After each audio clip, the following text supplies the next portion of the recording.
चलिए बच्चों आगे चलते हैं। Next is much awaited chapter wave optics. पहले मैं बात क्लियर कर दूं कि वेव ऑफ टेक्स चैप्टर जो है ये हमने जो वेव ऑन स्ट्रिंग और साउंड वेव्स पढ़ी थी उसी का एक्सटेंशन है। जो चीजें, जो कॉन्सेप्ट, जो थ्योरी हम लोगों ने वेव ऑन स्ट्रिंग और साउंड वेव्स के अंदर पढ़ी, मोर और लेस उनका बहुत ज्यादा यूज जो है वो हमारे वेव ऑफ टेक्स में। स्पेसिफिकली जो इंटरफेरेंस वाला जो सेक्शन था उसका बहुत ज्यादा जो यूज है वो हमारे वेव ऑप्टिक्स के अंदर है। हालांकि इंटरफेरेंस पर बहुत ज्यादा सवाल वेव ऑन स्ट्रिंग और साउंड वेव के अंदर नहीं थे, लेकिन वेव ऑप्टिक्स के अंदर आप मान के चल सकते हो कि लगभग पूरे चैप्टर का 60 to 70% पोर्शन जो है वो सिर्फ और सिर्फ इंटरफेरेंस पर ही है। बट अगेन जो इंटरफेरेंस में हमने कॉन्सेप्ट पढ़े हैं, सीखे हैं, देखे हैं, समझे हैं, वो सारे के सारे कॉन्सेप्ट हमारे वेव ऑप्टिक्स में काम आएंगे।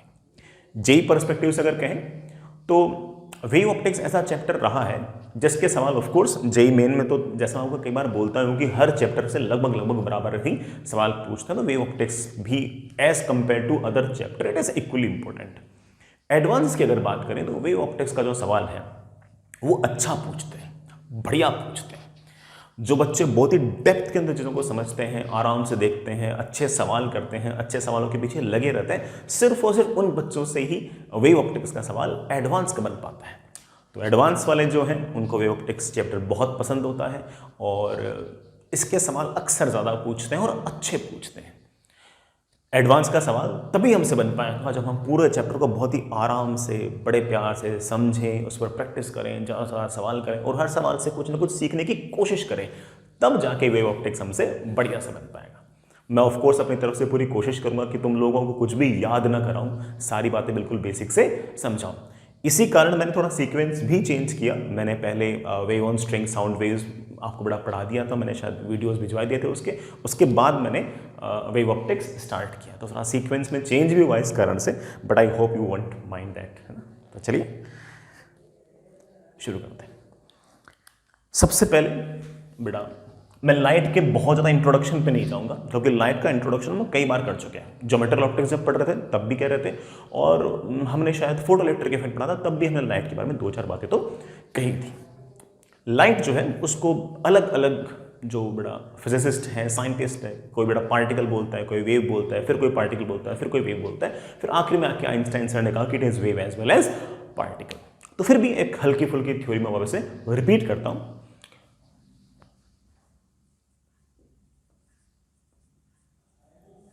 लाइट जो है उसके बारे में सबसे पहली जो थ्योरी दी गई थी, मतलब रिसेंट हिस्ट्री के अंदर, that was given by Newton in 1675। This theory is known as Newton's corpuscular theory. इसके अंदर न्यूटन सर ने लाइट को पार्टिकल माना और उस पार्टिकल का नाम निकाल दिया कॉर्पस्कुलर। सो पहली बात तो न्यूटन सर ने ये अज्यूम किया कि light is particle known as, बेटा पार्टिकल का मैंने नाम भी निकाल दिया उन्होंने, कॉर्पस्कुलर। इस पार्टिकल के लिए ऐसा कहा कि it is extremely elastic, it is extremely elastic, small, extremely small, very light particle. So Newton sir assume that कि ये जो पार्टिकल है ये बेसिकली एक्सट्रीमली लाइट, बड़ा ये वाला लाइट मतलब हल्का हल्का, ये लाइट बड़ा ऑफ कोर्स लाइट, ये बड़ा हल्का, small and of course elastic. उन्होंने इसको इस तरह से अज्यूम किया। फिर उन्होंने कहा कि जो भी डेंसर मीडियम होंगे उनके अंदर इस पार्टिकल की स्पीड कम होगी और जो रेयर मीडियम होंगे उनके अंदर इस पार्टिकल की स्पीड ज्यादा होगी। सो अब उनका जो अगला असम्पशन था वो ये था कि इन डेंसर मीडियम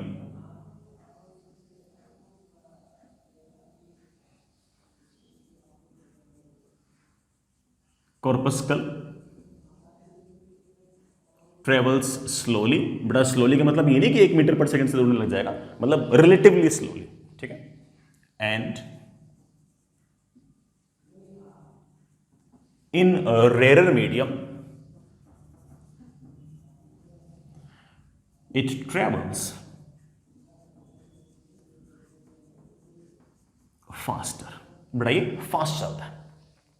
मैं ये नहीं कह रहा हूं कि ये सब सच है, ये सब झूठ है, लेकिन ये न्यूटन की थ्योरी थी और उस टाइम ऑफ कोर्स सबसे जो स्मार्ट इंसान थे वो ऑफ कोर्स न्यूटन थे 1675 के आसपास।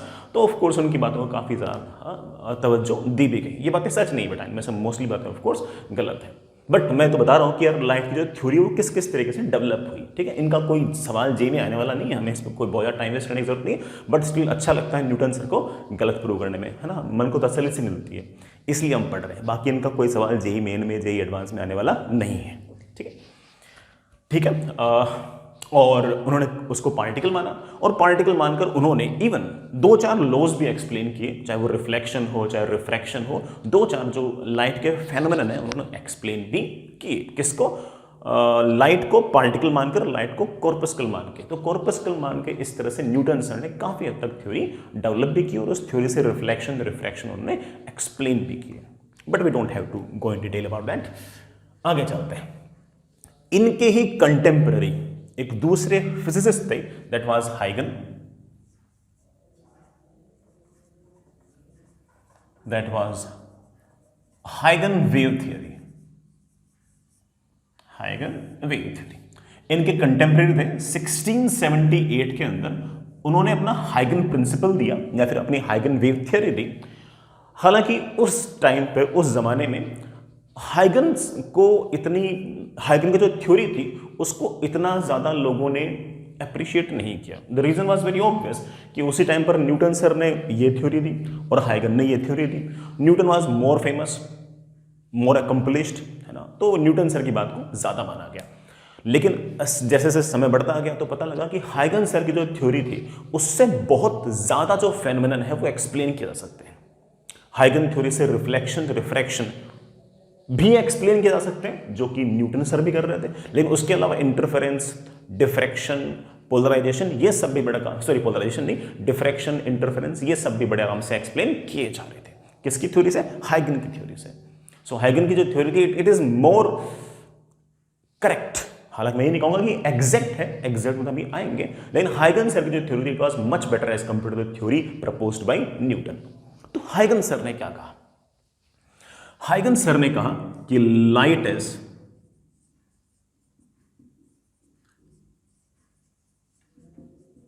लॉन्गिट्यूडनल वेव,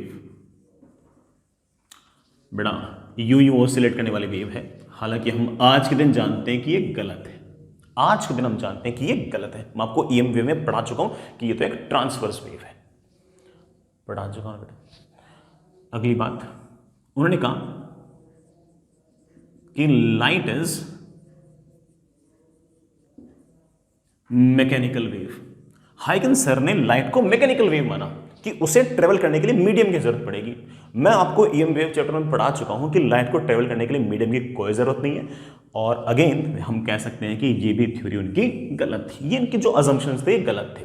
बट फिर भी इनकी बहुत सारी बातें सही थी। जो सही बातें थी उस पर तो हम आज तक कैलकुलेशन कर रहे हैं, आज तक हम बहुत सारे फेनोमेनन जो है वो मैथमेटिकली हाइगन सर की हाइपोथेसिस से ही निकाल रहे हैं।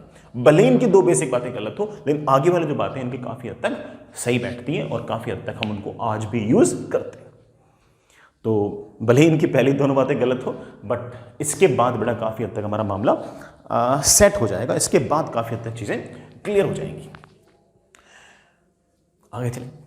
इनका जो मेन फंडा था वो था वेव फ्रंट का, उनका था वेव फ्रंट का। वेव फ्रंट उन्होंने ऐसा कहा कि कोई भी wave, sound wave, wave on string, है ना, लाइट वेव, जो भी है, कोई भी वेव, उसका एक फेज होता है, we know it very well. ऐसे पॉइंट्स का लोकस जिन पॉइंट्स पर सेम फेज हो, that locus is known as your wave front. So सबसे पहले बेटा हम वेव फ्रंट डिफाइन कर रहे हैं। It is an imaginary surface, बड़ा ये एक्चुअल सरफेस हो जरूरी नहीं है, it is an imaginary surface at which each point has equal phase, हर पॉइंट पर सेम फेज हो बड़ा, that is known as your wave front, that is known as your wave front. आराम से देखेंगे, चिंता मत करो, यही तो मेन चीज है, बाकी तो गलत थी। इसी पर तो सारे में कहानी बनानी है। हाइगन वेव थ्योरी हम पढ़ इसलिए रहे हैं क्योंकि हमें वेव फ्रंट पढ़ना है, तो ये हमारे लिए मेन है। इसी पर हम सारी की सारी कहानी बिल्डअप करेंगे, हम इसी पर सारी की सारी कहानी बनाएंगे। तो चलिए बच्चों, हम धीरे धीरे करके वेव फ्रंट बनाने की कोशिश करते हैं और अलग अलग लाइट के जो सोर्सेज हैं उनके द्वारा वेव फ्रंट कैसे होंगे वो बनाते हैं, देखते हैं। सबसे पहले point source.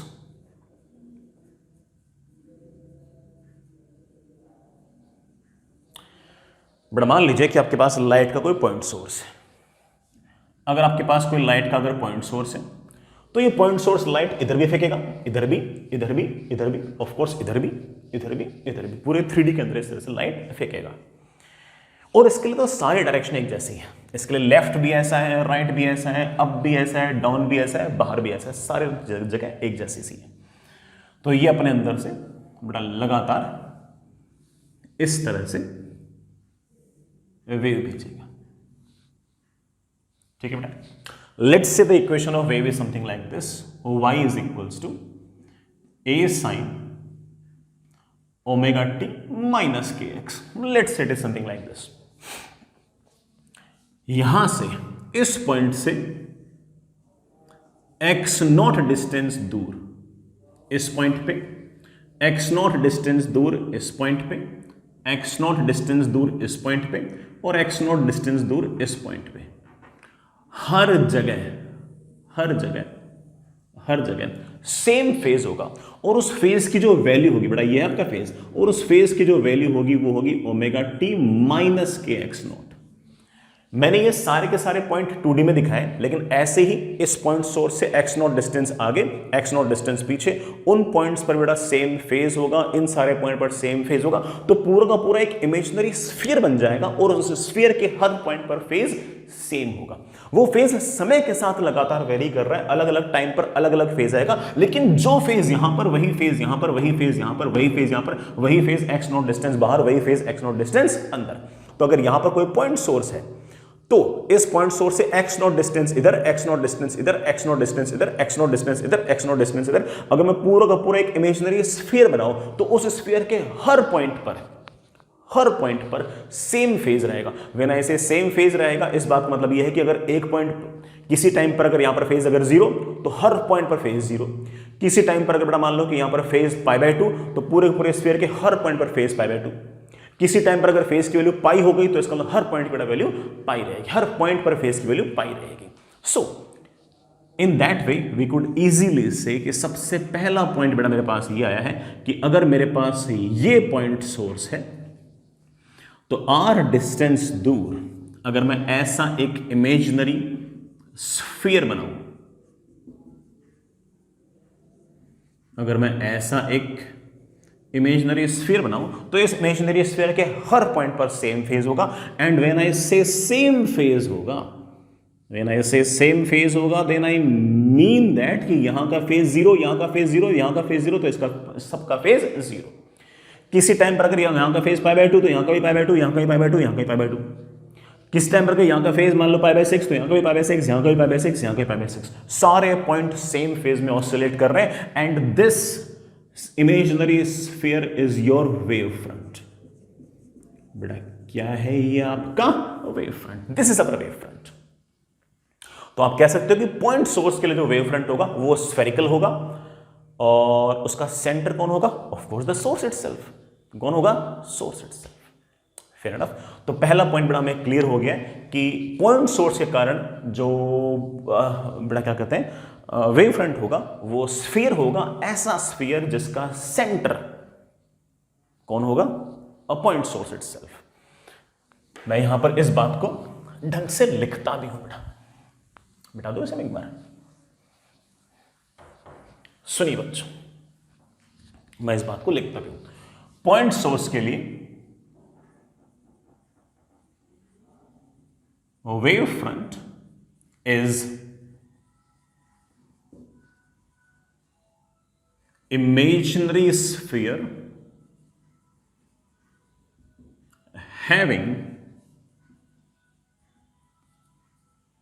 center at source itself. Source पर सेंटर मान के बेटा स्फीयर होगा. जैसे अगर बेटा मान लीजिए कि मेरे पास ये पॉइंट सोर्स है, तो इस पॉइंट पर अगर फेज है φ1, तो इस पॉइंट पर भी बड़ा फेज है φ1, इस पॉइंट पर भी बड़ा फेज है φ1. ऐसा ही अगर मैं एक कंसेंट्रिक स्फीयर और बनाऊं, तो इसके किसी पॉइंट पर अगर फेज है φ2, तो इसके भी बड़ा किसी भी पॉइंट पर बड़ा फेज है φ2, इसके भी बड़ा किसी भी पॉइंट पर फेज है φ2, इसके किसी भी पॉइंट पर फेज है φ2. अगर मैं यहां पर एक कंसेंट्रिक स्फीयर और बनाऊं, तो मैं ये नहीं कह रहा कि यहां पर फेज φ1 होगा, लेकिन मैं ये कह रहा हूं कि अगर किसी एक पॉइंट पर अगर फेज φ3 हो गया, तो यहां पर भी फेज φ3 होगा और यहां पर भी फेज φ3 होगा. मैं ये बिल्कुल नहीं कह रहा हूं कि ये सेम फेज में, ना ना ना ना ना. मैं ये कह रहा हूं कि इसके सारे पॉइंट सेम फेज में हैं, इसके सारे पॉइंट सेम फेज में, इसके सारे के सारे पॉइंट सेम फेज में. फेयर इनफ, याद रहेगा. दूसरी बात, आपकी जो वेव है वो बेटा यूं जाएगी ऐसे. जो वेव है, लाइट वेव है बेटा, वो सी वेलोसिटी से यूं जाएगी. तो आप एक चीज नोटिस कर सकते हो कि जिस तरफ आपकी वेव जा रही है, वो आपके इस वेव फ्रंट को परपेंडिकुलरली स्ट्राइक कर रही है. बेटा कैसे स्ट्राइक कर रही है? परपेंडिकुलरली. अच्छा पॉइंट है, बहुत बार हमारे काम आएगा. आप कह सकते हो कि propagation of light wave is always perpendicular to the wave front, is always perpendicular to the wave front. तो अगला point, direction of propagation of wave is always normal to wave front.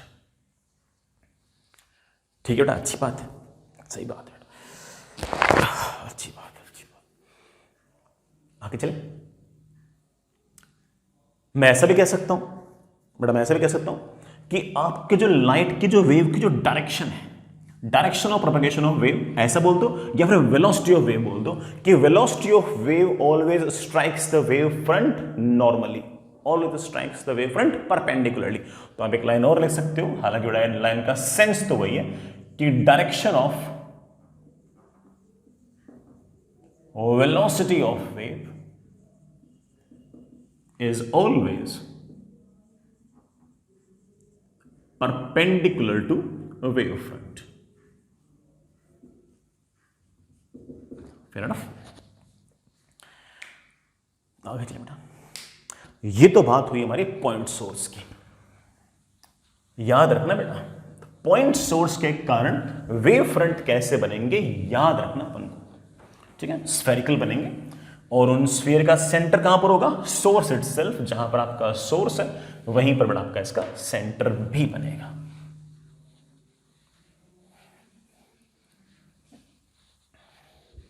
Next is, heading लिखिए बेटा,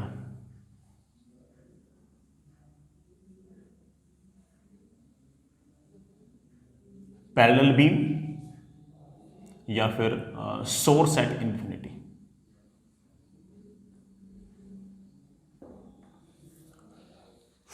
या फिर बेटा source at infinity. बेटा मान लीजिए कि कोई सोर्स इंफिनिटी पर है.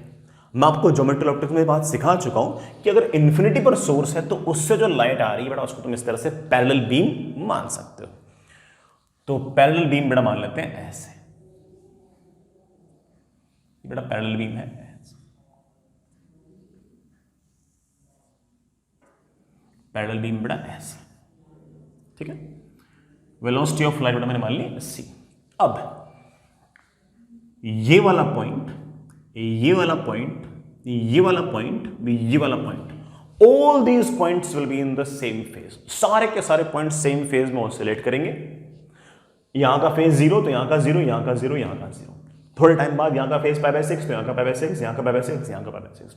थोड़े टाइम बाद यहाँ का π/3, तो यहाँ का π/3, यहाँ का π/3, यहाँ का π/3, और इन सब पॉइंट्स को कंसिस्ट करते हुए अगर मैंने कोई प्लेन बना दिया तो this plane is known as your wave front.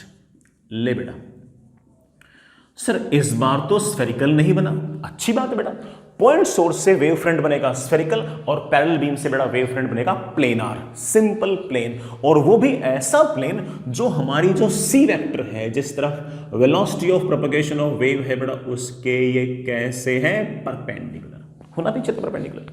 हमारा वेव फ्रंट और बेटा velocity of propagation of wave हमेशा एक दूसरे के परपेंडिकुलर रहेंगे, ये तो हम मान ही रहे थे, ये तो मैंने लिख भी लिया था, हम बेटा मेरे ख्याल से इस बात से कन्विंस भी थे। I hope you get the point. इसके हर पॉइंट पर फेज सेम रहेगा, लेट से हर पॉइंट पर फेज है φ1। इसी तरह से मैं कह सकता हूं कि ये वाला पॉइंट, ये वाला पॉइंट, ये वाला पॉइंट, ये वाला point, all these points will be in same phase and the plane consisting these points is known as your wave front। और आप कह सकते हो कि अगला वेव फ्रंट ऐसा बन जाएगा, ये भी प्लेनार ही बनेगा। मैं ये नहीं कह रहा हूं कि this and this will have same phase, I am just saying that कि इसके हर पॉइंट पर फेज सेम होगा। एंड लेट से बेटा इसके किसी भी पॉइंट पर फेज है, लेट से मेरे बच्चे φ2, क्या है बेटा φ2, यहां पर फेज φ2, यहां पर φ2, यहां पर φ2, यहां पर φ2, हर जगह φ2, ठीक है, समझ बेटा इस बात को।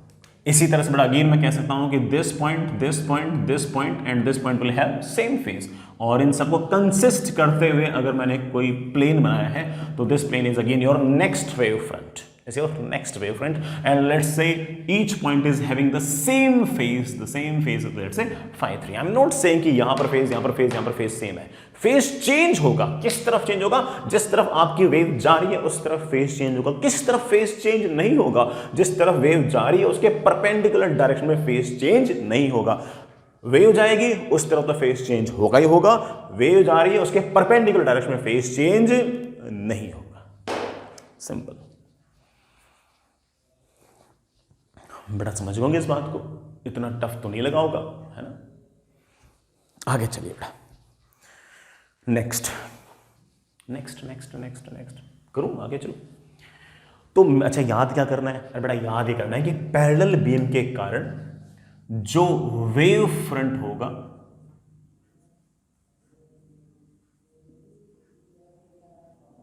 वो सिंपल प्लेन होगा, बड़ा सिंपल प्लेन होगा, ऐसे यूं, ऐसे सिंपल प्लेन हो, ठीक है। आगे चलो बच्चों, नेक्स्ट, चलो बच्चों आगे चलते हैं। हमने दो तरह के सोर्स तो देख लिए, अब एक तरह का सोर्स और देखते हैं, दैट इज लाइन सोर्स। हालांकि बेटा लाइन सोर्स पर कोई सवाल आज तक कभी पूछा नहीं गया है, चाहे जेई मेन हो चाहे एडवांस हो, पूछा नहीं गया, बट हमें पता होना चाहिए। तो नेक्स्ट इज बेटा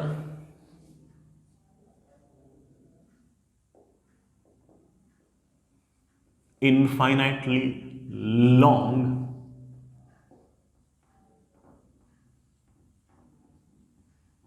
लाइट सोर्स। बेटा इसका एक नाम और लिख सकते हो, that is line source.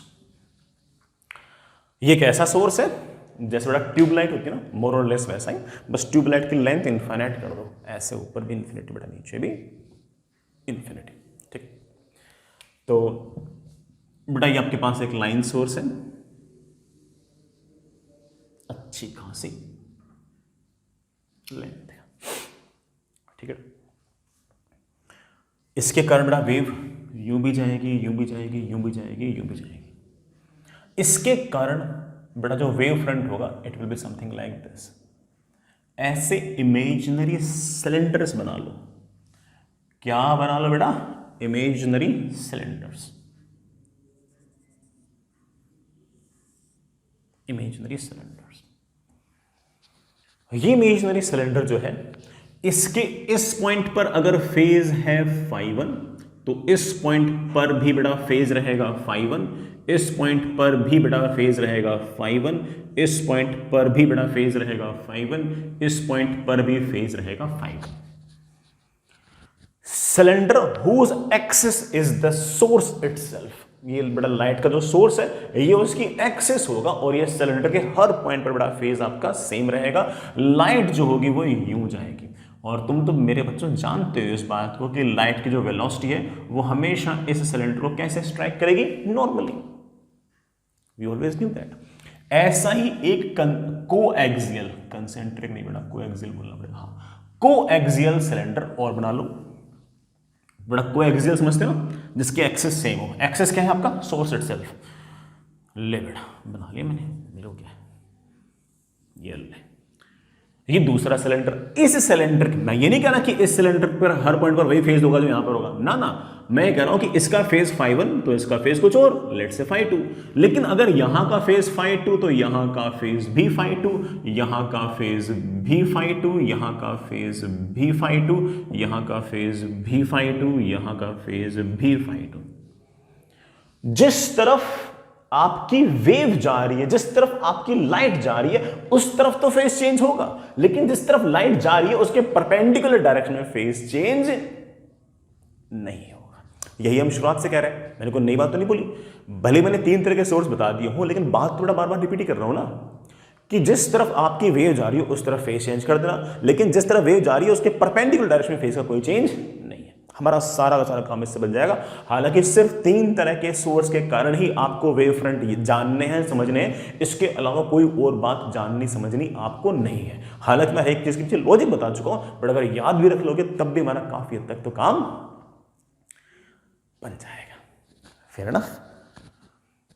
I really hope बेटा आपको समझ में आ गया होगा। तो इनफाइनाइटली लॉन्ग लाइट सोर्स है या फिर दूसरा नाम लाइन सोर्स है, तो आप कह सकते हो कि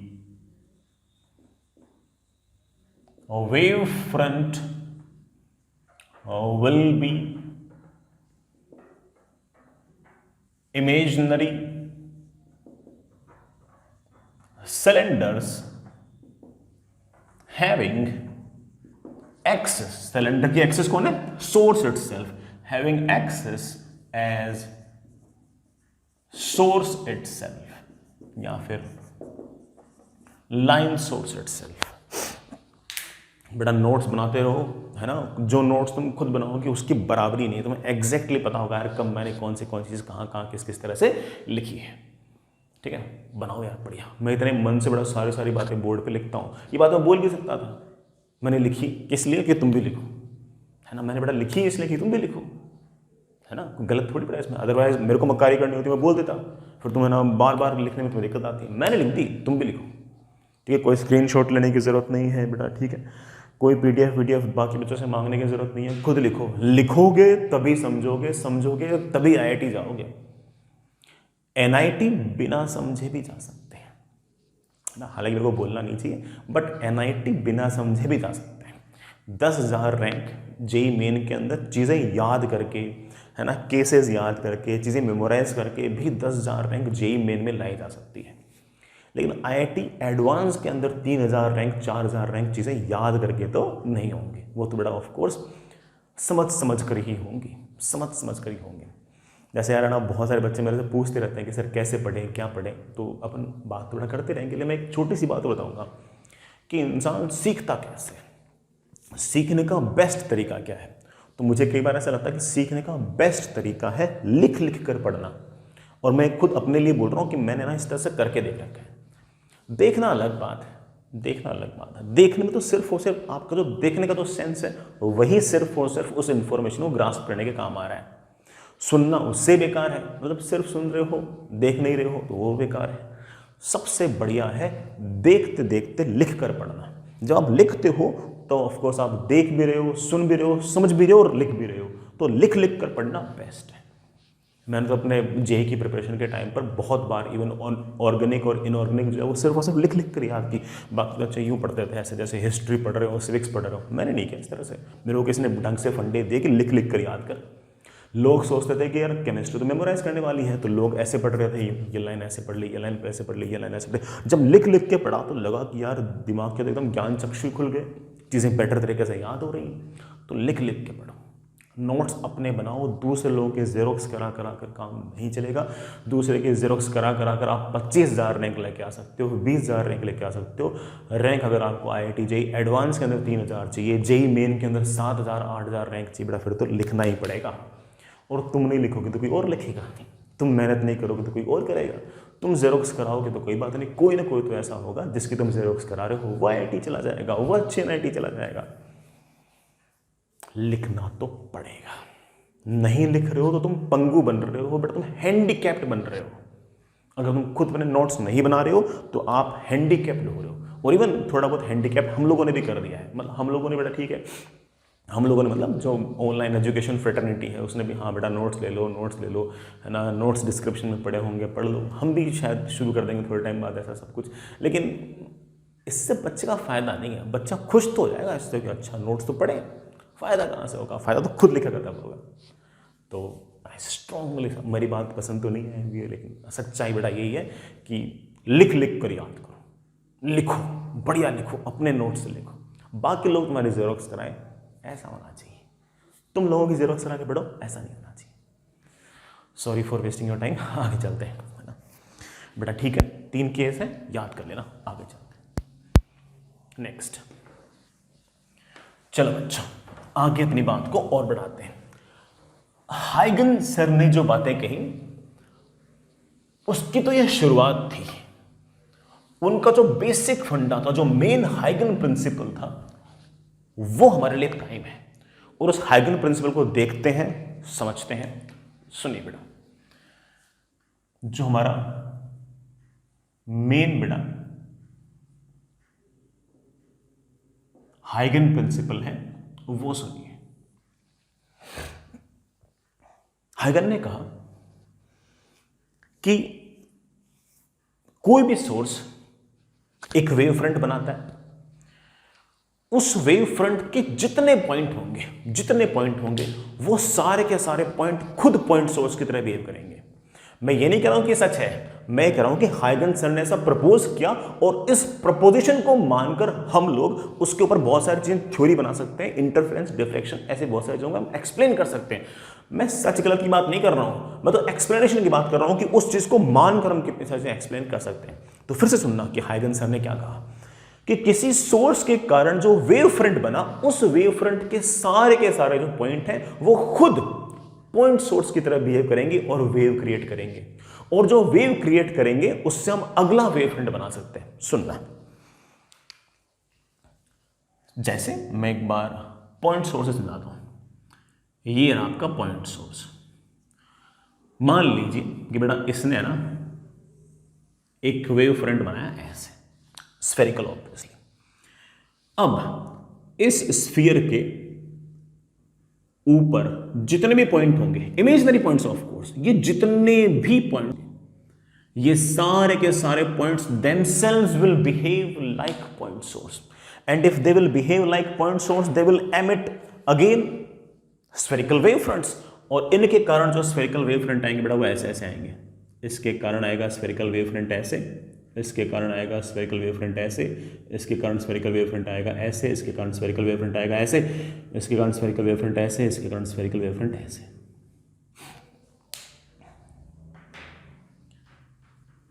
ठीक है बेटा, ये जो वेव फ्रंट्स आए हैं स्फेरिकल, इनका हम नाम निकाल रहे हैं बेटा, सेकेंडरी वेवलेट्स। क्या नाम निकाला बेटा? Secondary wavelets. अभी कहानी पूरी नहीं हुई है। अब क्या करना कि जिस तरफ आपकी वेव जा रही है, वेव तो बड़ा बाहर जा रही है, डिस्टर्बेंस तो बाहर जा रही है, जिस तरफ वेव जा रही है उस तरफ जो आपके सेकेंडरी वेवलेंथ्स हैं उन पर एक कॉमन टेंजेंट बनाओ। कॉमन टेंजेंट यहां नहीं बनानी है, ना, जिस तरफ वेव जा रही है उस तरफ वेव जा रही है इस तरफ, तो यहां पर एक कॉमन टेंजेंट बनाओ ऐसे।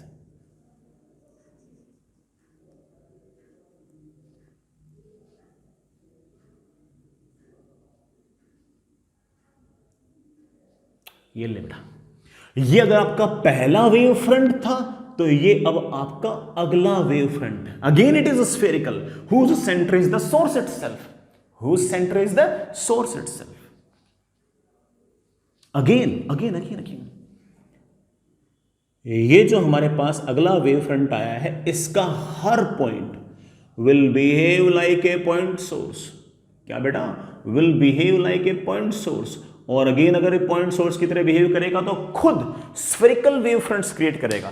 फिर से बेटा चलिए पेशेंस रखते हैं, और पेशेंस रखते रखते हम इनके बेटा स्फेरिकल वेव फ्रंट्स वापस से बनाते हैं। ले बेटा बनाया wave front, spherical wave front इसका भी बनाया, स्फेरिकल वेव फ्रंट मैंने इसका भी बनाया, स्फेरिकल वेव फ्रंट मैंने इसका भी बनाया, स्फेरिकल वेव फ्रंट कहाँ गया? अच्छा, स्फेरिकल वेव फ्रंट मैंने इसका भी बनाया, स्फेरिकल वेव फ्रंट बेटा मैंने इसका भी बनाया। ये जो बेटा स्फेरिकल वेव फ्रंट बने हैं अगले वाले, अगेन हम इनका नाम निकाल सकते हैं सेकेंडरी वेवलेट्स। क्या नाम निकाल सकते हैं? Secondary wavelets. और ये जो सेकेंडरी वेवलेट नए वाले आए हैं, इन पर फिर से टेंजेंट बनाओ। और टेंजेंट किस तरफ वाली बनानी है?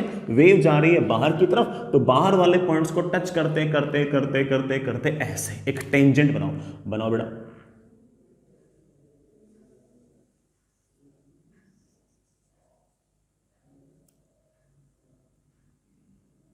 ये लो, ये हमारा अगला वेव फ्रंट बन गया। ये हमारा अगला वेव फ्रंट बन गया। हालांकि आपको लग रहा है कि सर इतना सब करने की क्या जरूरत थी? हमें तो पहले से पता था कि एक स्फीयर, फिर अगला स्फीयर, फिर अगला स्फीयर, इतना सब करने की क्या जरूरत थी? धीरे धीरे पता लगेगा बेटा।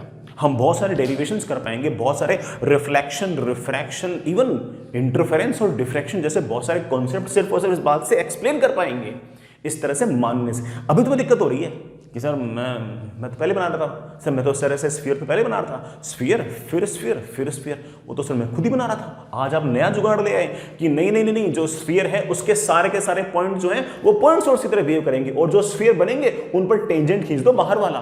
फिर जो टेंजेंट खींचा उससे अगला वेव फ्रंट बन गया, फिर उसके सारे पॉइंट फिर से वेव फ्रंट की तरह बिहेव करने लग गए, अगेन उस पर टेंजेंट खींच दो बाहर वाला, अगला स्फीयर बन गया। सर ऐसे स्फीयर तो मैं डायरेक्ट बना सकता था, इतना सब करने की कहां जरूरत थी? मानता, लेकिन ऐसा बताकर कुछ ना कुछ तो जुगाड़ अच्छा रहा होगा। वही जुगाड़ हमारे आगे जाके काम आएगा, और बहुत सारे फेनोमेनन जो है वो सिर्फ और सिर्फ इस कारण से ही हम एक्सप्लेन कर पाएंगे, सिर्फ और सिर्फ इस तरह से समझकर ही एक्सप्लेन कर पाएंगे।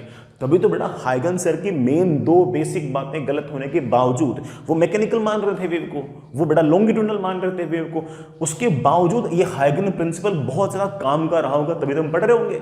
It is extremely important. हम इसकी इंपॉर्टेंस हम ऑफकोर्स धीरे धीरे आगे जाके बना लेंगे, चिंता ही नहीं होगी, सब हो जाएगा। अभी आपको हल्का सा लग रहा है कि यार सर कहां जरूरत थी इसकी। चलो मैं एक दो बड़ा वेव फ्रंट और बना के दिखाता हूं इस तरीके से ही। सुनना बेटा, जैसे पैरेलल बीम,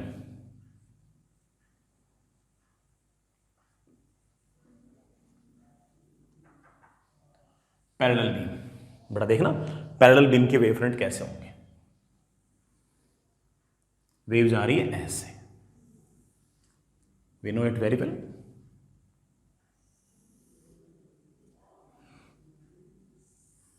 तीन ही बहुत है, बड़ा वेव जा रही है ऐसे। हम जानते हैं कि वेव फ्रंट ऐसा आएगा। वेव फ्रंट ऐसा आने का मतलब है कि ये वाला पॉइंट, ये वाला पॉइंट और ये वाला point, all these points are behaving, will behave like point source themselves। और अगर ये बड़ा पॉइंट सोर्स की तरह बिहेव करेगा तो ये एक स्फेरिकल वेव फ्रंट निकालेगा। उस बड़ा ये अपने अंदर से खुद से एक स्फेरिकल वेव फ्रंट निकालेगा, लेकिन मैं उस पूरे के पूरे स्फीयर को इग्नोर कर सकता हूं, सिर्फ और सिर्फ वही हिस्सा देखो जो सामने की तरफ है, जिस तरफ वेव जा रही है सिर्फ उस तरफ। तो आप बोल सकते हो कि सर इससे जो स्फीयर निकलेगा उसका सिर्फ और सिर्फ सामने वाला पोर्शन दिखा दो, बड़ा बाकी तो पूरा का पूरा ऐसे। मैं ये भी कह सकता हूं कि टी टाइम के अंदर वेव सामने की तरफ डिस्टेंस ट्रेवल कर लेगी ct, c is velocity of light, T time में बड़ा मान लो कि वेव की सामने की तरफ कितनी ct। This point source will also behave, sorry this point will also behave like point source. इससे बड़ा स्फेरिकल वेव फ्रंट निकलेगा ना।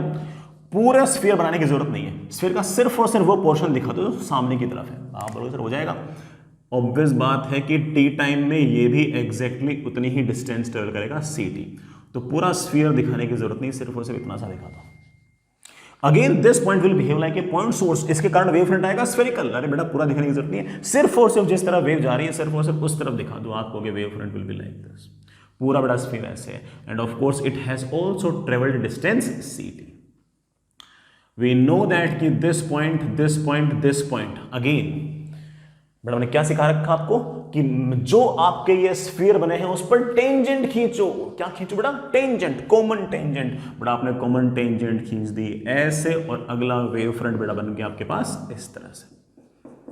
Again these points will behave like point source। इसके कारण spherical wave front आएंगे। जो spherical wave front आएंगे, पीछे वाला भूल जाओ, सिर्फ आगे वाला ध्यान रखो। इसके कारण बेटा ऑफ कोर्स टी टाइम के अंदर अगेन अगला पॉइंट आएगा, spherical wave front will be like this। इसके कारण फिर से बेटा टी डिस्टेंस में वेव फ्रंट आएगा ऐसे ct, बेटा इसके कारण भी आएगा बेटा कैसे, ऐसे ct। इन सब पॉइंट्स को जोड़ते हुए बेटा फिर से एक टेंजेंट खींच दो, वो जो टेंजेंट होगा वो हमारा अगला वेव फ्रंट होगा।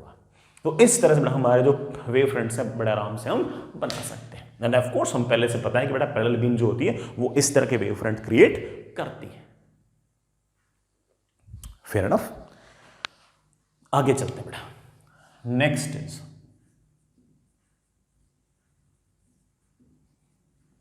Diverging beam. बेटा कोई लाइट की बीम है, डाइवर्ज कर रही है, और अगर डाइवर्ज कर रही है तो उसके कारण बेटा कैसे कैसे वेव फ्रंट होंगे बनाकर देखते हैं।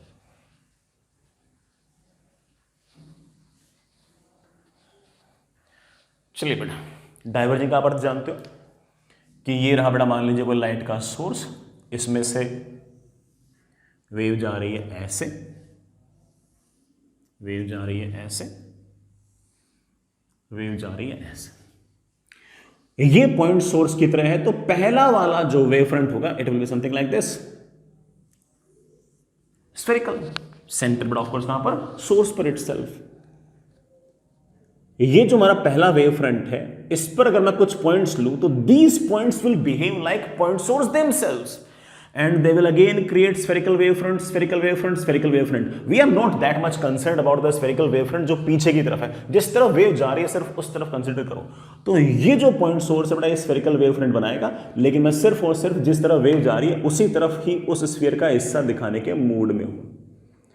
तो टी टाइम में इसने जो वेव क्रिएट की बेटा वो सामने की तरफ ct डिस्टेंस चलेगी and sphere will be like this. हालांकि पूरा स्फीयर होगा ऐसे जिसका सेंटर ये होगा, ये सोर्स होगा। अगेन टी टाइम के अंदर बेटा कोई ना कोई वेव फ्रंट क्रिएट करेगा, वेव फ्रंट बेटा सामने की तरफ डिस्टेंस ट्रेवल करेगा टी टाइम में टी, और ऐसा एक स्फेरिकल वेव फ्रंट बनेगा जिसका सेंटर ऑफ कोर्स बेटा ये वाला पॉइंट होगा। ये पॉइंट भी बेटा एक स्फेरिकल सोर्स की तरह बिहेव करेगा, वेव फ्रंट क्रिएट करेगा ऐसे स्फेरिकल। उसमें बेटा मुझे पीछे वाले के कंसिडर करने की जरूरत नहीं है, सिर्फ और सिर्फ सामने की तरफ कंसिडर करने की जरूरत है। सामने की तरफ डिस्टेंस होगी ऑफ कोर्स ct। ये वाला पॉइंट, ये वाला पॉइंट, ये वाला point, all these points are in same phase. इन पर कॉमन टेंजेंट बनाओ बेटा। अगली जो कॉमन टेंजेंट होगी it will be something like this. This is your next wave front. ये आपकी पहली वेव फ्रंट, ये आपकी next wave front. Again this point, this point, this point, all these points will behave like point source. All of them will create spherical wavefront, spherical wavefront, spherical wavefront। We are not that much concerned about the wavefront जो पीछे की तरफ है, सिर्फ सामने की तरफ। बेटा मान लीजिए कि टी डैश टाइम के अंदर बेटा वेव फ्रंट ने सामने की तरफ डिस्टेंस ट्रेवल कर लिया है c इंटू टी डैश। बेटा ये एक पूरा का पूरा स्फीयर होगा, उस स्फीयर का सेंटर बेटा ऑफ कोर्स ये वाला पॉइंट होगा। मैं पूरा स्फीयर नहीं बना रहा, सिर्फ और सिर्फ जिस तरफ वेव जा रही है सिर्फ उसी तरफ बना रहा हूं। ये वाला point again it will behave like a point source. ये बड़ा वेव फ्रंट क्रिएट करेगा ऐसे। पीछे वाले में इंटरेस्ट है या नहीं, सिर्फ सामने वाले में इंटरेस्ट है। It will be something like this. बड़ा पूरा स्फीयर है ये, मैंने सिर्फ बनाया इतना ही है। ये वाला पॉइंट अगेन, अरे बेटा ये डिस्टेंस भी कितनी होगी बेटा, c इंटू टी डैश।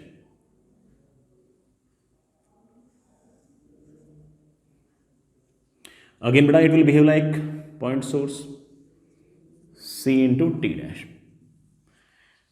ये वाला पॉइंट, ये वाला पॉइंट, ये वाला point, all these points will be in same phase. ये जो स्फेरिकल वेव फ्रंट है इस पर एक कॉमन टेंजेंट बनाओ, पीछे वाले नहीं सिर्फ सामने वाले, कॉमन टेंजेंट बनाओ ऐसे।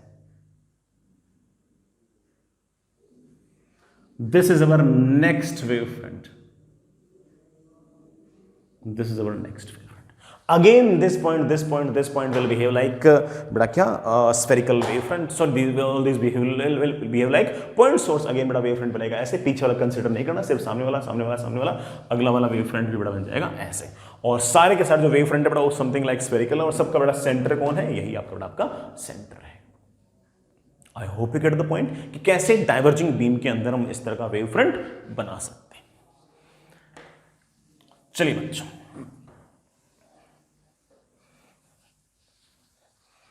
ऐसे ही बड़ा एक बार हम कन्वर्जिंग के लिए भी बना लेते हैं कि कन्वर्जिंग बीम में क्या होगा, उसका भी बना लेते हैं।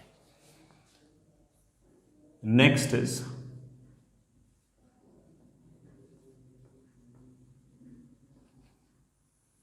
Converging beam.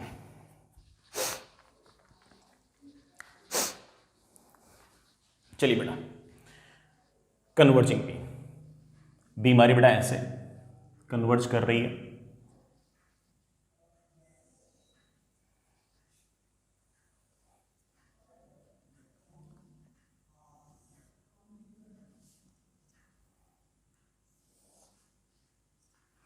अगेन बेटा अगर कन्वर्ज कर रही है तो ऐसा लग रहा है किसी एक पॉइंट पे जा रही है। पॉइंट के कारण वेव फ्रंट कैसे होते हैं आप जानते हो, पॉइंट के कारण बेटा वेव फ्रंट होता है स्फेरिकल, ऐसा स्फेरिकल जिसके लिए ये वाला पॉइंट क्या होगा, सेंटर। आई नो दैट ये हमारा सबसे पहला वेव फ्रंट अगर है तो इसके सारे के सारे point will behave like point sources, all of them will behave like point sources, they itself will create spherical wave fronts, जिनका हम नाम वेवलेट भी निकालते हैं। ये निकालेंगे ऐसे स्फेरिकल वेव फ्रंट्स,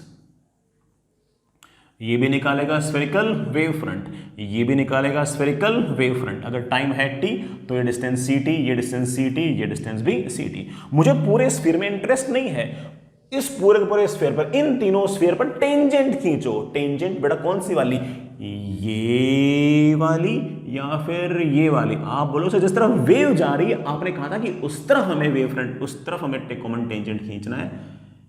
ये रहा हमारा कॉमन टेंजेंट, ये आ गई हमारे पास अगली वेव फ्रंट। क्या आ गई बेटा, अगली वेव फ्रंट। अगेन ये जो अगली वेव फ्रंट बनी है इसके सारे point are oscillating in same phase, this point and this point, these points will behave like point sources, they will itself create spherical wave front, जिनको हम वेवलेट्स भी कहते थे। Spherical wave front, spherical wave front, spherical wave front. सिर्फ और सिर्फ जिस तरफ लाइट जा रही है वही देखने की जरूरत है, उधर वाला देखने की जरूरत नहीं है। तो आप बोलो सर इसके कारण जो वेव फ्रंट आएगा उसका ऐसे स्फीयर, इसका बेटा ऐसे स्फीयर, इसके कारण भी बेटा पूरा स्फीयर बनाने की जरूरत नहीं है, ऐसे। अगेन ये वाला पॉइंट, ये वाला पॉइंट और ये वाला पॉइंट, इन तीनों पॉइंट को कंसिस्ट करते हुए एक कॉमन टेंजेंट बनाओ। This common tangent will be our next wave front. बेटा ऐसे करते करते हमारे वेव फ्रंट्स लगातार बनते जाएंगे। I hope you get the point कि कैसे कैसे बेटा हम इस तरह के वेव फ्रंट्स बना सकते हैं।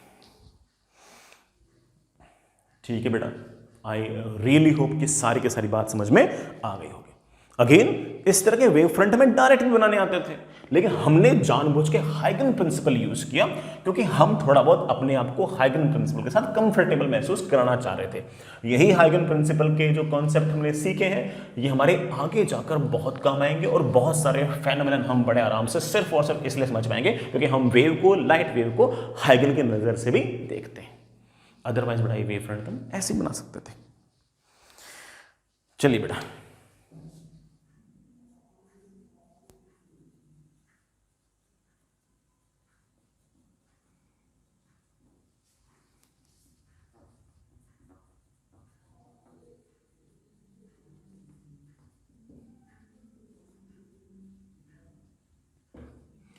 बेटा मैं कोई रे डायग्राम बनाऊंगा और आपको है ना उस रे डायग्राम का वेव फ्रंट डायग्राम बनाना है। मैं तो रे डायग्राम बनाऊंगा, जैसे ज्योमेट्रिकल ऑप्टिक्स में करते थे कि रे जा रही है, आपको क्या बनाना है उसका, आपको क्या बनाना है उसका वेव फ्रंट डायग्राम, ये कैसे कैसे वेव फ्रंट होंगे। ठीक है, तो चलो मैं तुम्हें सिखाता हूं, पहले तो फिर बनाते हैं। जैसे सबसे पहला सवाल, बेटा आपके पास ये एक मिरर है, ये बेटा मेरे पास एक प्लेन मिरर है, ठीक है ना। इस मिरर पर पैरेलल बीम आई बेटा लाइट की, पैरेलल बीम आई बेटा लाइट की।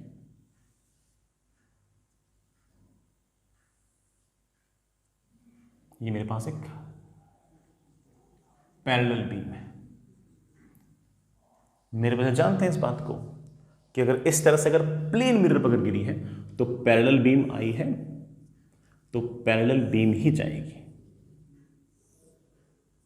मैंने रे डायग्राम तो बना दिया, आपको बनाना है इनका वेव फ्रंट डायग्राम। क्या बनाना है बेटा, wave front diagram. Parallel beam जा रही है बेटा, पैरेलल बीम का क्या मैंने तुम्हें वेव फ्रंट डायग्राम सिखा रखा है? आप बोलो हाँ सर बिल्कुल सिखा रखा है। आपने बता रखा है कि पैरेलल बीम का वेव फ्रंट डायग्राम होगा ऐसा, प्लेनार, ऐसा प्लेनार। मैंने इंसिडेंट वाला जो वेव फ्रंट है वो ब्लू से दिखाया है। रिफ्लेक्टेड लाइट भी प्लेनार है, सॉरी बेटा, रिफ्लेक्टेड लाइट भी पैरेलल बीम है। पैरेलल बीम का वेव फ्रंट कैसा होता है मेरे बच्चों सर? प्लेनार। तो बेटा इसका भी बेटा कैसा होगा? प्लेनार। ये आने वाली वेव का वेव फ्रंट डायग्राम, ये जाने वाली वेव का वेव फ्रंट डायग्राम। सिंपल। चलिए बेटा और बनाइए अगला सवाल। दूसरा सवाल आपके पास प्लेन मिरर है यूं,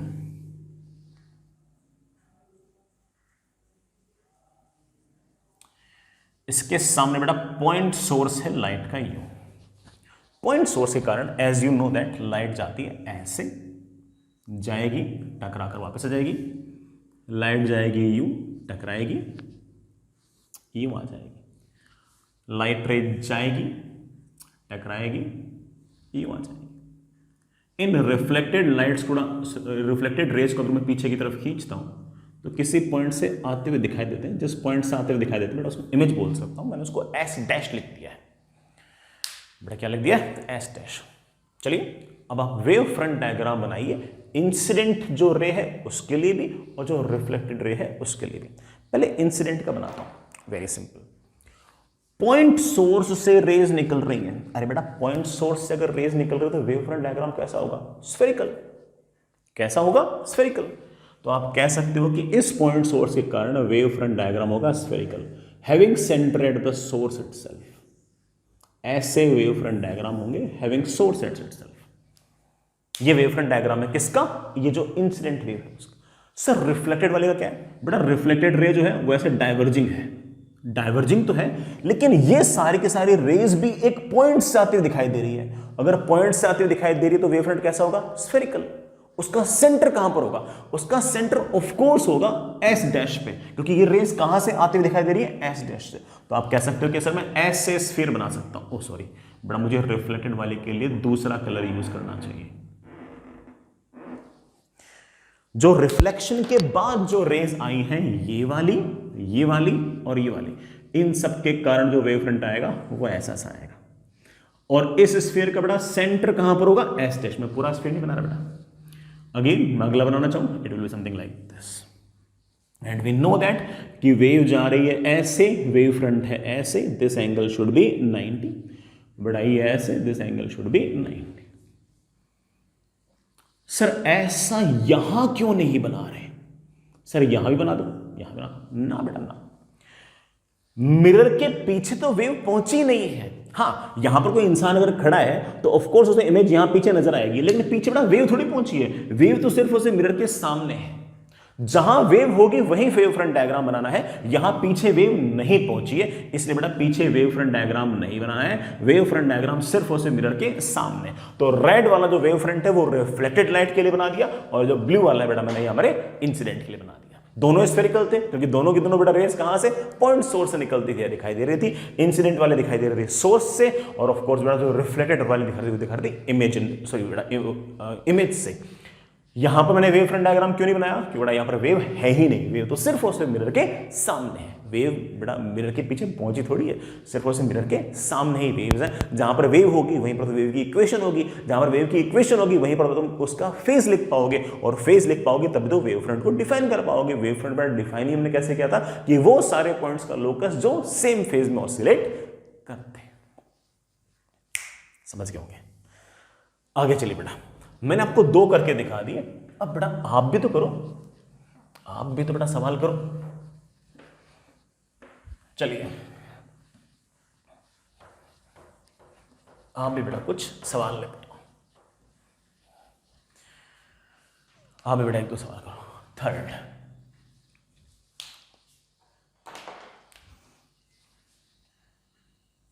बेटा क्वेश्चन नंबर थर्ड आपके पास बेटा ये एक कॉनकेव मिरर, बड़ा इसके पास रेज आ रही है इस तरह से, प्रिंसिपल एक्सिस के पैरेलल बड़ा बीम आ रही है, ठीक है। This is parallel beam. बड़ा बताओ जरा, पैरेलल बीम कहाँ जाती है? अगर इसका रेडियस ऑफ कर्वेचर अगर आर बड़ा, पैरेलल बीम कहाँ जाएगी? आप बोलो सर रिफ्लेक्शन के बाद सारे के सारे फोकस पर चले जाएंगे, फोकस पे चले जाएंगे। फोकस बड़ा ऑफ कोर्स यहां से r/2 डिस्टेंस दूर है। ये तो मैंने बड़ा सिर्फ और सिर्फ आपकी क्या नाम बड़ा रेज बनाई है।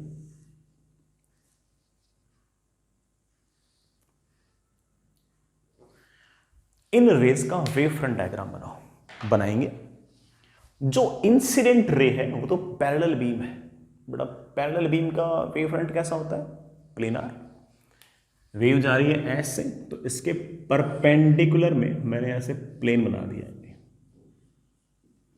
ठीक है। ऐसे बड़ा खूब सारे प्लेन्स बना सकते हो। रिफ्लेक्टेड रेज है you you you. Reflected raise का वेव फ्रंट डायग्राम बनाओ, आप कहोगे सर हो जाएगा। रिफ्लेक्टेड रेज जो है ये तो एक पॉइंट पर ऐसे कन्वर्ज हो रही है और उसके बाद डाइवर्ज हो रही है। चाहे कन्वर्ज हो चाहे डाइवर्ज हो, तुम जानते हो कि वेव फ्रंट डायग्राम तो बड़ा कैसा होता है? स्फेरिकल। तो आप स्फेरिकल बना सकते हो, ऐसा स्फेरिकल जिसका सेंटर कौन होगा? Source itself. सोर्स एक तरह से आपका फोकस ही है, आप बड़ा ऐसे से बना सकते हो।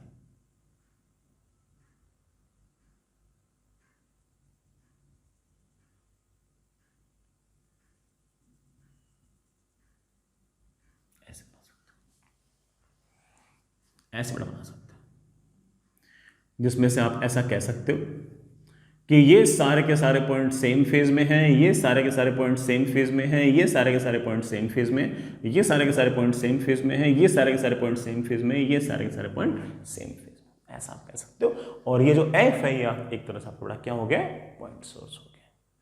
Fair enough. आगे चलते हैं।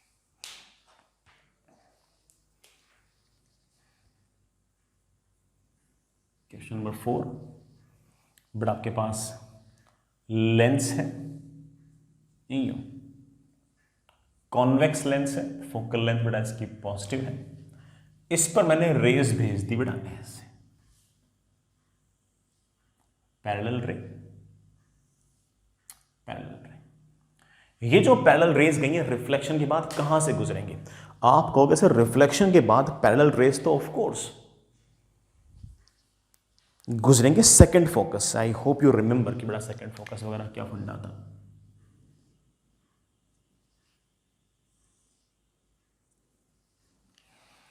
वेव फ्रंट डायग्राम बनाना है इनका, बिल्कुल बनाएंगे। जो इंसिडेंट वेव है वो तो पैरेलल बीम है। पैरेलल बीम का वेव फ्रंट डायग्राम मेरे बच्चों को बनाना आता है प्लेनार। जो आपका रिफ्लेक्टेड रे है, सॉरी बेटा रिफ्लेक्टेड नहीं रिफ्रैक्टेड रे है, उसका क्या है?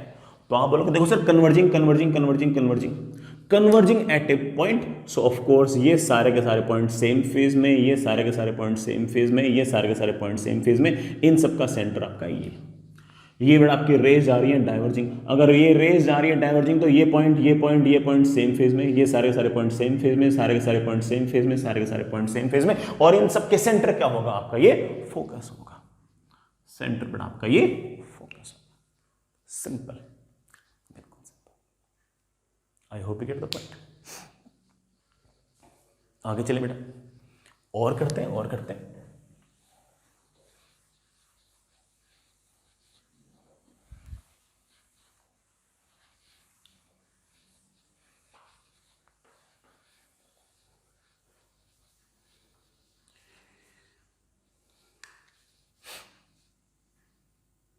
बड़ा कितने 4 हो गए थे ना, लेट्स से बड़ा 5।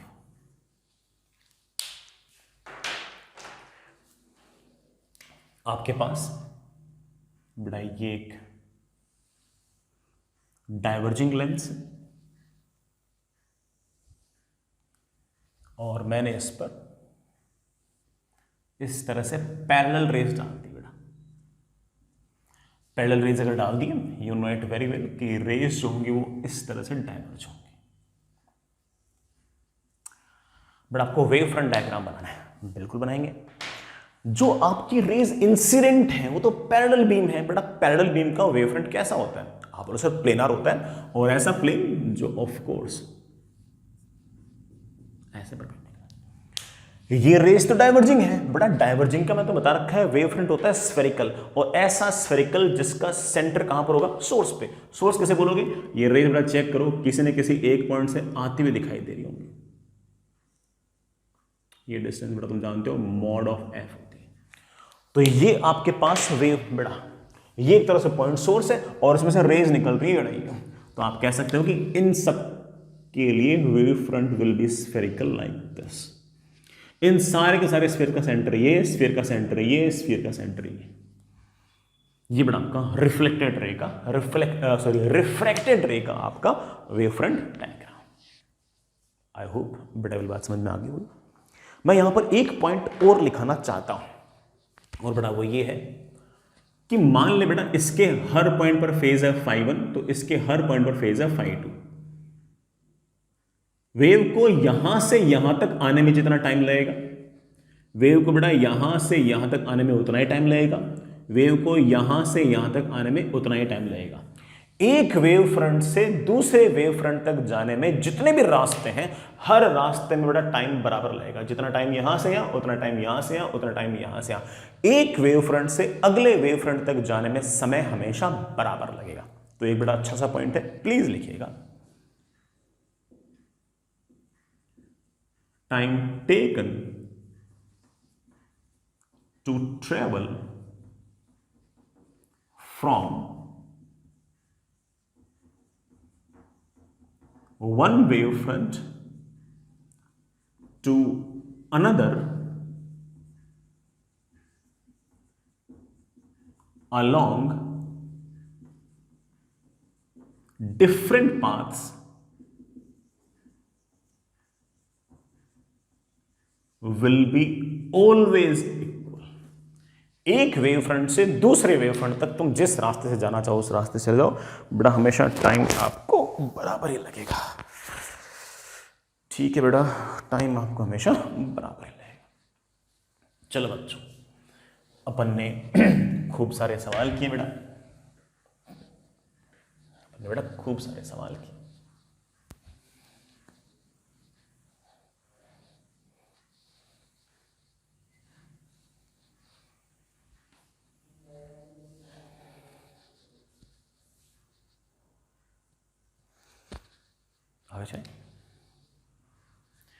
मैं दो सवाल बेटा आपसे पूछता हूं।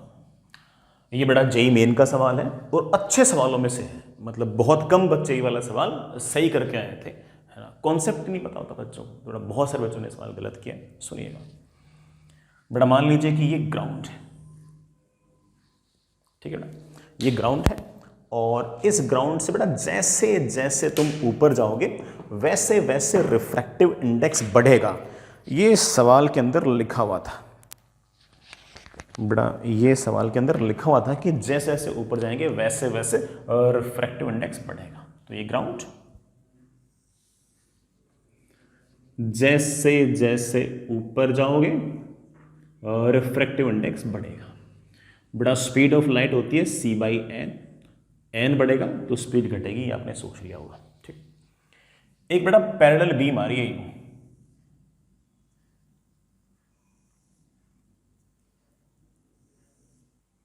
पैरेलल बीम आ रही है, हमने इस तरह की एक पैरेलल बीम भेज रखी है। बेटा मैंने तो डायग्राम बना दिया, एक्चुअल सवाल में लैंग्वेज लिखी हुई आई थी, मुझे लगता है कि डायग्राम से बेटर समझते हैं बच्चे। इस तरह की एक पैरेलल बीम आई है बेटा, ठीक है, ये ग्राउंड के पैरेलल है, जो ग्राउंड है बेटा उसके पैरेलल है, ग्राउंड के पैरेलल। अब सवाल ये है कि ये जो बीम है ये सीधी चलती जाएगी, ऊपर डिफ्लेक्ट होगी या नीचे डिफ्लेक्ट होगी, ये सवाल है। सवाल तो समझिए बेटा कि ये बीम सामने की तरफ ही चलती जाएगी या बेटा क्या बोला, ऊपर डिफ्लेक्ट होगी या नीचे डिफ्लेक्ट होगी, इतना सवाल है। करते हैं बेटा कोशिश। तुम समझ तो गए कि होगा तो हाइगन प्रिंसिपल से, टॉपिक वही चल रहा है, तो रिलेटिवली आसान हो गया सवाल करना, है एक्चुअल एग्जाम में सोचना मुश्किल होता है कि सर कौन से कॉन्सेप्ट से करूं। हम जानते हैं कि अगर रे बेटा पैरेलल है तो ये वाला पॉइंट, ये वाला पॉइंट, ये वाला पॉइंट सेम फेज में ऑसिलेट करेंगे, और अगर सारे के सारे ये वाले पॉइंट अगर सेम फेज में ऑसिलेट करेंगे तो जो वेव फ्रंट डायग्राम होगा it will be like this. ठीक है ना, पैरेलल बीम का कैसे बनता है। Now, this point, all of them will behave like point sources and they will create spherical wavefront, जिसे हम बड़ा wavelet भी कहते हैं। ठीक है,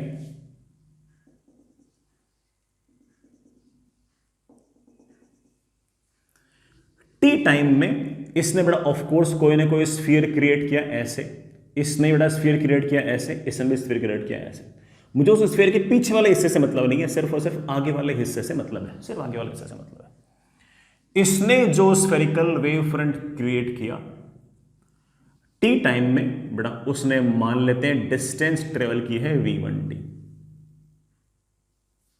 ठीक है, इस पॉइंट सोर्स ने जो स्फेरिकल वेव फ्रंट क्रिएट किया है, पीछे वाला नहीं देखना, सिर्फ आगे वाला देखना है, उसने बड़ा जरूर डिस्टेंस ट्रेवल की होगी v2t।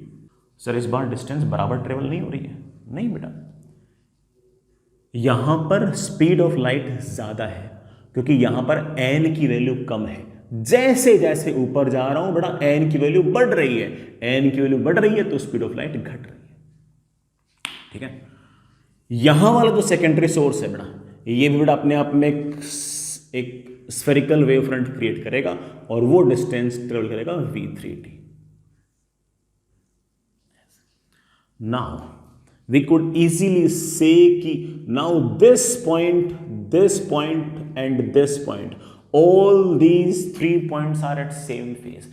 बेटा मैंने यही तो सिखाया था आपको कि हमारे इस पूरे वेव फ्रंट के सारे जो पॉइंट होंगे वो सेकेंडरी सोर्स की तरह बिहेव करेंगे, वो खुद एक स्फेरिकल वेव फ्रंट क्रिएट करेंगे, स्फेरिकल वेव फ्रंट क्रिएट करेंगे, स्फेरिकल वेव फ्रंट करेंगे। पीछे वाला कंसीडर नहीं करना, सिर्फ आगे वाला कंसीडर करना है, और इन तीनों पॉइंट को जोड़ते हुए बेटा कोई ना कोई टेंजेंट खींच दो, और वो जो टेंजेंट होगा वो हमारा नया वो हमारा नया वेव फ्रंट होगा। तो अगला जो वेव फ्रंट आएगा बेटा it will be something like this. अगला वेव फ्रंट आएगा ऐसे, इन तीनों को जोड़ते हुए टेंजेंट बनाया, उस टेंजेंट को कंसिस्ट करते हुए जो प्लेन होगा वो हमारा नया वेव फ्रंट। सर पहला वाला वेव फ्रंट तो ऐसे था तो वेव यूं जा रही थी, अगला वाला वेव फ्रंट यूं हो गया, तो अब वेव ऑफ कोर्स वेव हमेशा कैसे ट्रेवल करती है, वेव फ्रंट के परपेंडिकुलर। तो ऑब्वियस बात है कि wave is going like this, wave is going like this, wave is going like this. कौन सा ऑप्शन टिक लगाओगे बेटा? Will it travel straight forward, will it travel upwards or will it travel downwards? तो आप sir of course it will travel upwards. ये bend हो जाएगी बेटा लाइट किधर की तरफ, ऊपर की तरफ। आई रियली होप बेटा समझ गए होंगे। बहुत प्यारा सवाल था, बहुत बढ़िया सवाल था, और बच्चे बेटा इतनी आसानी से इस बात को नहीं सोच पाए थे। हम इसलिए भी सोच लिए, हम बेटा इसलिए भी सोच लिए क्योंकि हम तो ये पढ़ रहे थे, तो हमारा दिमाग ये काम कर रहा था कि यार ये लगेगा क्या लगेगा।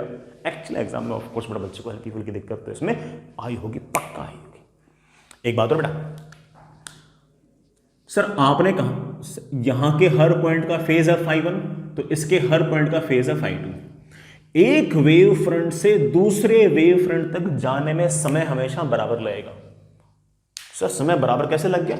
इसने कम डिस्टेंस ट्रेवल की है, इसने ज्यादा की है, इसने ज्यादा की है। अरे बेटा जी इस वाली रे का स्पीड ज्यादा है, इस वाली रे का स्पीड कम है, तो इसने टाइम बराबर लगा है, और इसने कम डिस्टेंस ट्रेवल की, इसने ज्यादा डिस्टेंस ट्रेवल किया। तो हमारा वो वाला जो फंडा था ना कि एक वेव फ्रंट से अगले वेव फ्रंट तक जाने में हर रास्ते से टाइम बराबर लगेगा, वो वाली बात अब भी सच, कोई दिक्कत नहीं। हालांकि मुझे लगता है कि तुम बात तो बेटा समझ गए हो, लेकिन एक सवाल और कर लो। मुझे लगता है बेटा तुम कॉन्सेप्ट समझ गए हो, लेकिन तुम भी बेटा एक सवाल निपटा लो। सेम कॉन्सेप्ट पर बेटा एक सवाल और पूछ रहा हूं, है ना। आंसर बेटा मेरे लिखते ही तुम कर लोगे। बेटा जैसे जैसे ऊपर जाओगे ग्राउंड से रिफ्रैक्टिव इंडेक्स घटेगा, गिवन है सवाल के अंदर। और आपने बेटा पैरेलल बीम भेज दिए ऐसे ग्राउंड के पैरेलल। आंसर आप जानते ही हो, पिछली वाली वेव बेटा अगर ऊपर मुड़ी थी, इस बार वेव नीचे मुड़ेगी, बट स्टिल बेटा पूरा काम कीजिए, जो मैंने आपको काम सिखा रखा है बेटा वो काम कीजिए और आंसर निकाल लीजिए। निकाल लोगे ना, मुझे करने की जरूरत थोड़ी, इसको ठीक है, मुझे करने की जरूरत थोड़ी। बड़ा आंसर तुम समझ गए, it will move downwards, it will bend downwards, it will bend downwards. Answer बेटा आपको पता ही है, ठीक है बच्चों। आई रियली होप बेटा मुझे करने की जरूरत नहीं है। आगे चले, चलिए आगे चलो बच्चों। हाइगन प्रिंसिपल से बड़ा हम रिफ्लेक्शन और रिफ्रैक्शन भी प्रूव कर सकते हैं। उनकी अगर डेरिवेशन देखना चाहो तो तुम एनसीईआरटी में देख सकते हो। हमारे जेई मेन और जेई एडवांस के हिसाब से अगर देखें तो उसका कोई यूज नहीं है। हाँ, बोर्ड के हिसाब से उसके डेरिवेशन आप लोग देख सकते हो। एनसीईआरटी में जाइए बेटा, डेरिवेशन देखिए, 2 बार लिख भी लेना बेटा, हल्की से ज्योमेट्री बेस्ड सारा का सारा काम है, तो बोर्ड में अगर इस तरह सवाल आया तो आप उसे कर सकते हो। हमारे बेटा किसी काम का नहीं है एक बार, ठीक है। और डेरिवेशन हाँ ऑफ कोर्स बेटा देखिए जरूर, किससे, एनसीईआरटी बुक से देख ले, अपने बेटा किसी काम का नहीं है। आगे चलते हैं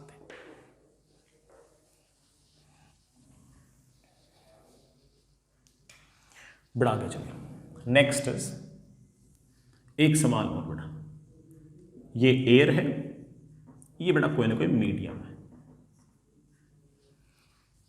यहां पर बेटा पैरेलल बीम आई ऐसे,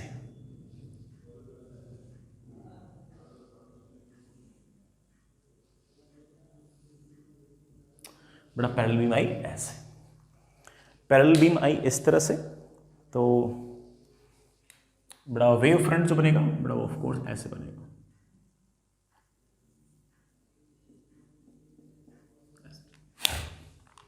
जैसे रेस बेटा इस मीडियम में एंटर की, उसके बाद रे बेटा ऑफ कोर्स ऐसे मुड़ गई,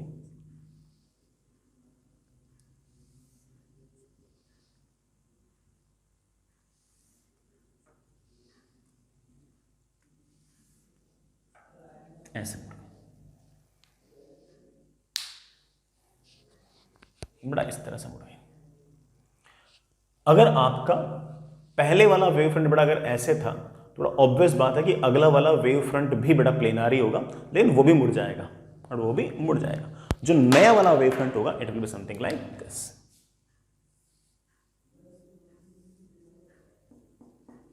it will be something like this. ये प्लेनार तो बड़ा ये भी कैसा रहेगा आपका, प्लेनार ही रहेगा, अलग से नहीं आएगा, ठीक है बच्चों। आई होप बेटा तुम इस बात को तो समझिएगा। मैं एक बात और बोलूंगा बेटा,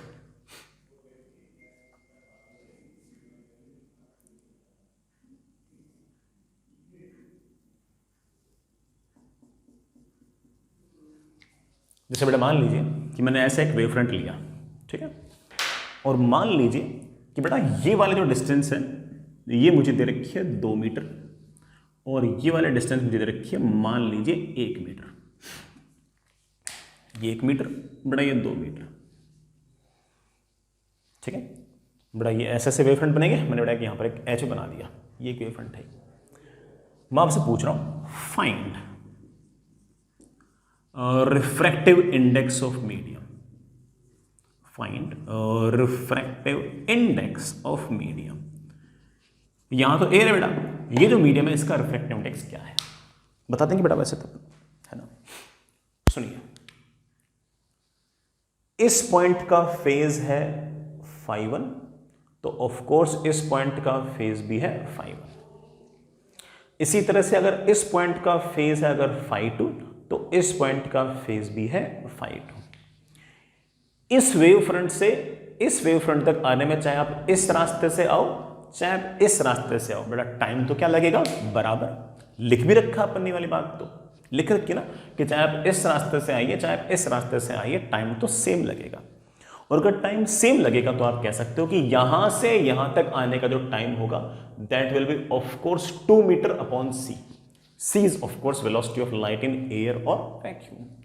it should be equal to यहां से यहां तक आने का टाइम, टाइम तो बराबर होना चाहिए था, और यहां से तक आने का टाइम होगा ऑफ कोर्स 1 मीटर अपॉन इस मीडियम के अंदर स्पीड ऑफ लाइट। बेटा इस मीडियम में speed of light of course होगी c by,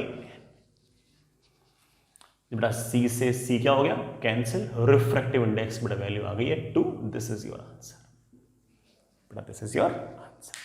I hope you get the point. आगे चलते चलिए बच्चों, next is Maxwell's electromagnetic theory. मुझे ये सिर्फ लिखना ही है, स्टेट करना है। इस पर पूरा का पूरा मैं आपको एक चैप्टर पढ़ा चुका हूँ, इलेक्ट्रोमैग्नेटिक वेव्स, है ना। लेकिन बड़ा ठीक है, आपके वेव ऑप्टिक्स के नोट्स अच्छे बने और हो सकता है कई बच्चों ने EM वेव वाली लेक्चर्स ना अटेंड किए हो, तो उनको तो बड़ा मुझे कम से कम स्टेट करना ही पड़ेगा। बट अदरवाइज पूरा का पूरा EM वेव की मैं थ्योरी आपको बढ़िया आराम से पढ़ा चुका।